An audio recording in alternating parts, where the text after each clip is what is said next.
Assalamualaikum warahmatullahi wabarakatuh. Tidak ada lembaga di dunia ini yang lebih bisa menyelamatkan anak kita daripada pondok.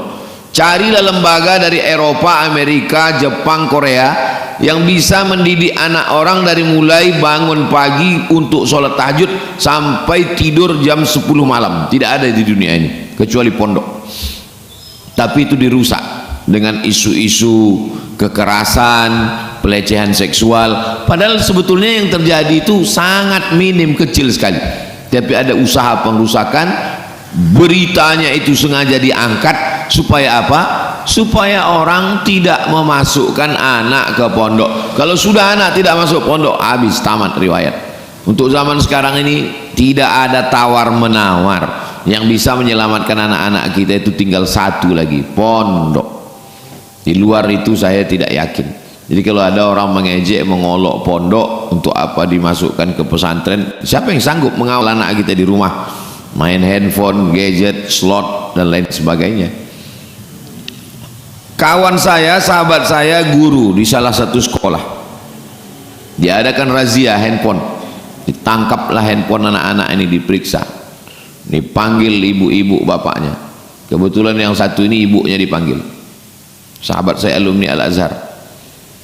Kata kawan saya, ini anak ibu ini sudah luar biasa ini, kami cek handphonenya, tolong awasi baik-baik. Kami di sekolah hanya bisa mengawasi dari pagi jam 8 sampai jam 4 sore, tapi di rumah ibu. Kata ibu itu, mohon maaf pak, itu bukan handphone dia, handphone bapaknya. Ini ternyata bapaknya lebih kacau lagi dari anaknya. Dibawanya handphone bapaknya itu ke sekolah, tertangkap sama guru. Siapa? Kalau segmen ini tidak diisi oleh umat Islam, akan diambil orang lain. Ketika diambil orang lain, baru kita ribut. Kenapa anak sekolah di sini? Kenapa begini? Ini akidahnya apa? Ini orang selalu mengambil. Kami ambil disiplinnya, kami ambil on time-nya, kami ambil bahasa Inggrisnya, kami ambil karena ini pernah dapat Nobel menang fisikanya. Padahal sebenarnya di balik itu semua adalah pengrusakan akidah, pluralisme, sekularisme, semua agama benar, sehingga anak-anak yang tamat tidak lagi mendapatkan kebenaran. Inna dina indallahil Islam wa may yabtaghi ghairal islami dina fala yuqbal minhu wa huwa fil akhirati minal khasirin. Tidak lagi mendapatkan itu. Kenapa? Karena dari awal sudah mendapatkan pendidikan-pendidikan yang mengatakan ini semua hanyalah produk agama, ini hanyalah budaya, ini semua kebenaran yang sama. Nauzubillah. Jadi itu semua berawal, pondok itu berawal dari masjid.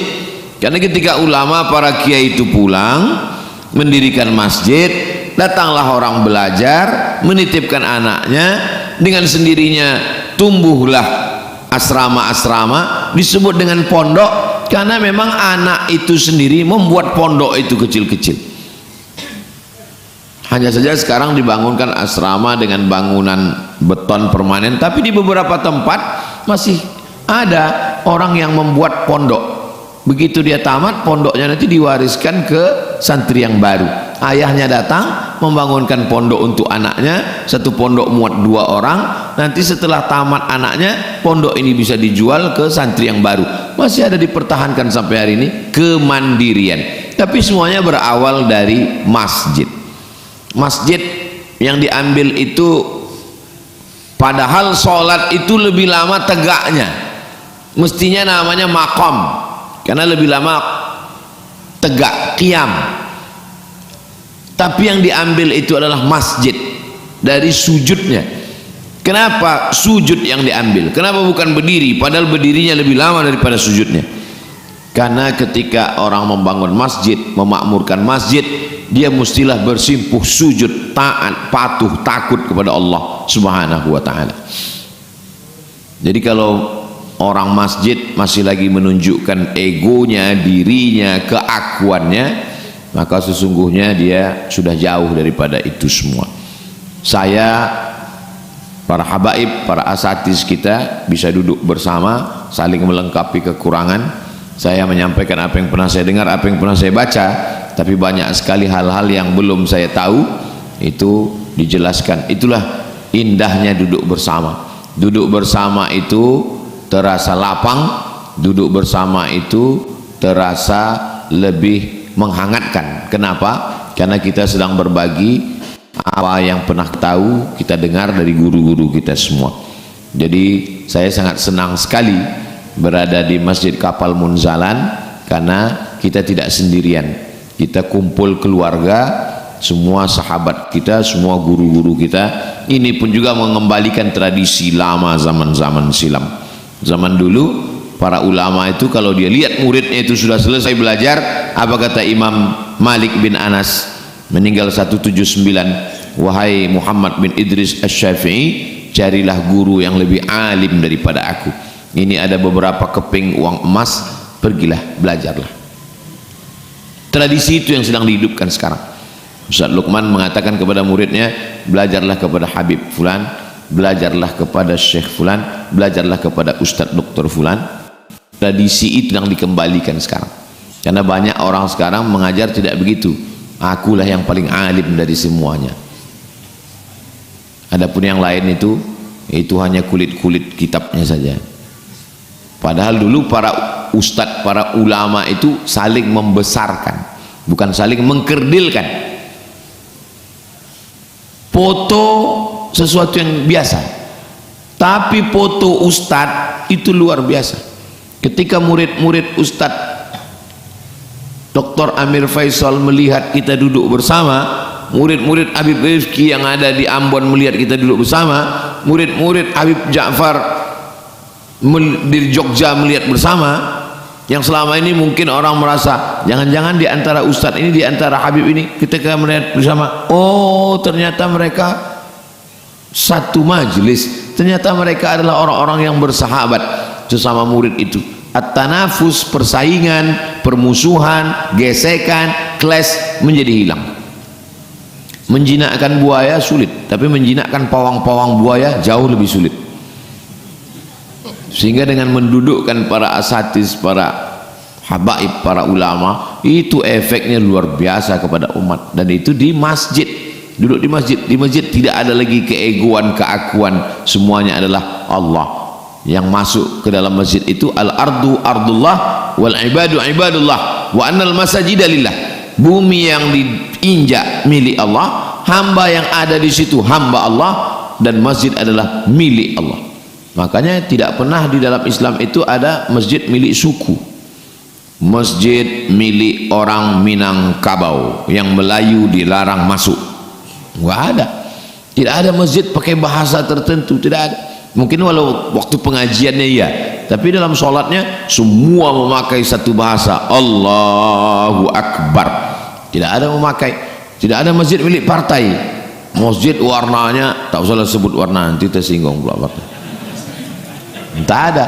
Jadi kalau ada orang partai mau buat masjid, ya buat aja, tapi masjid itu tetap dengan bentuknya, dan masjid tidak menolak yang namanya peradaban. Apapun peradaban yang bagus-bagus dari luar Islam masuk ke dalam masjid selama dia tidak merusak ibadah. Ini bukan peradaban Islam. Ini mikrofon ini akhir-akhir belakangan masuk ke Masjidil Haram. Jadi ada buku Mudzakirat Syekh Muhammad Mutawalli Sya'rawi. Kebetulan ketika mikrofon masuk ke Masjidil Haram ini saat Syekh Muhammad Mutawalli Sya'rawi menjadi dosen di Makkah Al-Mukarramah. Beliau mengajar 15 tahun di Makkah. Ketika itu pemerintah Saudi Arabia mengharamkan mikrofon masuk ke dalam masjid, karena mikrofon ini bid'ah, wa kullu bid'atin dhalalah wa kullu dhalalatin finnar, karena tidak pernah dipakai. Masuk Syekh Muhammad Mutawalli Asy-Sya'rawi kepada ulama yang mengharamkan mikrofon. Kebetulan dia sedang membaca Quran. Ditanya Syekh Muhammad Mutawalli Asy-Sya'rawi, antum yang mengharamkan mikrofon? Iya. Syekh yang sedang baca Quran itu pakai kacamata. Kata Syekh Muhammad Mutawalli Asy-Sya'rawi, hadza mukabbirus surah wa hadza mukabbirus saut. Ini mukabbir surah, ini memperbesar gambar, sedang ini memperbesar suara. Yang memperbesar gambar halal, kenapa yang memperbesar suara haram? Kan tugasnya memperbesar. Pakai logika akal. Jadi segala peradaban luar yang tidak Islam ketika masuk ke dalam masjid boleh dipakai. AC bukan buatan orang Islam. memperbesar dingin. Apa salahnya? Nah, itu jadi kita peradaban Islam masjid. Dulu di zaman Nabi tidak ada mihrab. Mihrab khusus tempat imam ini tak ada. Ini mihrab datang dari arsitek yang diundang oleh Abdul Malik bin Marwan dari Suriah. Dipakai karena bagus, ada khusus tempat imam. Akhirnya muncullah mihrab. Karena bangunan asli Masjid Nabawi rata saja di depan, tidak ada tempat mihrab khusus imam. Begitu juga tidak ada pakai menara, karena Bilal bin Rabah naik ke atas atap satah untuk mengumandangkan azan. Munculnya menara itu ketika mereka sampai ke Alexandria setelah naik sampan Bahtera melewati Laut Merah sampai ke pantai Iskandariah, mereka melihat ada tempat api menyala yang kita menyebutnya sebagai mercusuar. Tempat api itu dalam bahasa Arabnya disebut dengan manarah, nar, tempat api di atas. Mereka melihat, oh ini bagus, ini apinya dibuang, muazzinnya naik ke atas. Sekarang muazzinnya di bawah, suaranya di atas. Jadi peradaban itu dibangun dengan melihat, oh ini bagus, bagus, ternyata masuk. Masjid Nabawi yang asalnya itu rata saja, tapi kemudian ketika Islam sampai ke Turki yang waktu itu disebut dengan Bizantium, karena dia dipimpin oleh Raja Bizanti, kerajaan Bizantium, Konstantinopel, karena dipimpin oleh Raja Konstantin. Kelihatannya batu itu cantik disusun letter U naik ke atas. Batu tidak kayu melintang, tapi batu-batu yang disusun melengkung ke atas. Dari tiang kiri, tiang kanan melengkung ke atas. Menurut umat Islam ini bagus, karena dengan batu yang melengkung ke atas tidak ada tiang di tengah. Dengan tidak ada tiang di tengah, maka sop tidak putus. Akhirnya diambil, arsitek itu diambil, arsitektur tentang kubah-kubah itu diambil. Itu diambil dari peradaban luar Islam. Dan sekarang banyak sekali arsitektur masjid unik-unik itu. Jadi bagi orang yang beranggapan bahwa kubah adalah rukun masjid, kalau tidak ada kubahnya berarti tidak sempurna masjid, maka masjid Kapal Munzalan bisa dipermasalahkan. Berarti ini syariat Nabi Nuh, kata dia. Tiang aja salah, di bawah itu. Jadi kita mesti memahami bahwa bangunan itu apapun arsitekturnya, selama dia baik, selama maslahat, karena Islam dia lebih pada substansi. Adapun gambar arsitek mesti berpikir bagaimana masjid yang layak, solihun likulli zaman wa makan. Ada masjid yang mengadopsi Eropa karena ada musim dingin dan musim panas. Ada masjid yang memperlihatkan bagaimana local wisdom, bagaimana budaya timur. Maka kita lihat sekarang, cobalah tulis di Google itu 10 masjid dunia, maka akan muncul arsitektur yang unik dari Indonesia. Kenapa? Karena mereka menilai dari bangunan yang luar biasa. Masjid pada akhirnya adalah tempat orang untuk menyelesaikan masalah. Apalagi sekarang aneh manusia zaman akhir zaman, semakin canggih alat telekomunikasi, orang semakin tidak berkomunikasi. Dulu orang ketemu bertatap muka, bermusyawarah, kelihatan mimik wajahnya, kelihatan intonasi, kedengaran intonasi suaranya. Sekarang muncul masalah itu kenapa? Karena komunikasi kita hanya melalui grup WhatsApp. Akhirnya terjadilah kesalahpahaman. Kenapa? Karena WhatsApp tidak bersuara.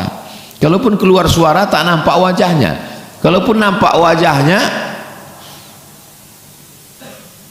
tidak mewakili secara utuh. Sehingga banyak sekali orang yang kelihatannya garang mau berantem, pas ketemu akhirnya senyum ketawa-ketawa. Maka di mana orang bisa difasilitasi bertemu? Di masjid. Di masjid dia pasti ketemu, subuh ketemu, zuhur ketemu, asar ketemu, maghrib ketemu, isya ketemu, malam iktikaf ketemu, acara khataman Quran ketemu. Jadi sering-sering. Kenapa kamu bisa punya masalah sama Syani? Inilah Pak Ustadz, komunikasi kami buntu, makanya ngopi bareng. Selalu ditawarkan komunikasinya ngopi bareng. Padahal sebetulnya kalau di masjid ketemu bareng, jumpa, ngopi tak masalah. Tapi ada yang lebih hebat lagi dari ngopi bareng adalah bisa membuat membuat aktivitas di masjid, bisa duduk bersama. Nah, ini amat sangat baik. Jadi apa yang kita lakukan ini sebenarnya adalah mengembalikan umat ini ke masjid, pejabatnya kembali ke masjid, ulil amrinya kembali ke masjid, masyarakatnya ke masjid, anak mudanya ke masjid.